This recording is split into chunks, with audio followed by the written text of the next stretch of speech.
एक पांगण रस्त्याच्या संदर्भात बैठकसुद्धा आयोजित केली होती आणि दर गुरुवार इथे जनतेच्या समस्या, लोकांच्या समस्यासाठी मी दिवसभर इथे दर गुरुवारी थांबणार आहेच. तसा या आजच्या दिवशी पांगण रस्त्याचे जे प्रश्न आहेत, त्याच्यानंतर म्हणजे पांगण रस्ते जास्तीत जास्त पांगण रस्त्याच्या समस्या लोकांना भेडसावत आहे.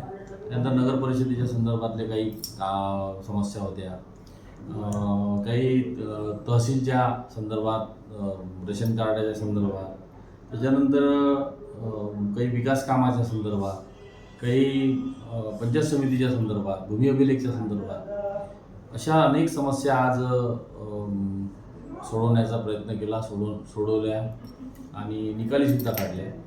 दर गुरुवारी इथे परतवाडा येथे कार्यालयात आणि दर शुक्रवारी चांदूर बाजार येथील कार्यालयात असे दिवस ठरलेले आहेत आणि इतर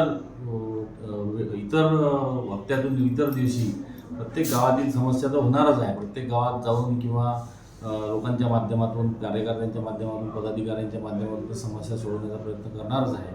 परंतु एक दिवस इथे आणि एक दिवस तिथे जागा हे करून बसून मी सर्वांना सूचित करतो की सर्वांनी संपर्क करून आपापल्या समस्यांचं निराकरण करून घ्यावं आणि जर होत नसेल कार्यालयात तरची गोष्ट. आणि स्वाभाविक आहे की पालन रस्ते, शेतीच्या संदर्भात, पंचायत समितीच्या संदर्भात, म्हणजे आता बोरगाव पेठचे पुनर्वसन असो, जे काही गोष्टी आहेत त्या निश्चितच इथे पूर्ण जबाबदारीपूर्वक संपुष्टात आणल्याशिवाय राहणार नाही.